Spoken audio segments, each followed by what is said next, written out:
organizations that are sending their people here are going to see huge ROIs because we're working on how you can be effective, how you can make better use of the time supporting the business outcomes instead of creating content, right?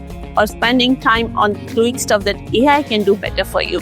So you, as an organization, you might give your people the tool, but if you don't train them on how to use that tool the best way, right, then, it's only half the puzzle done. You got to fix the rest of the half. So the training on those tools is equally important, not just access to those tools.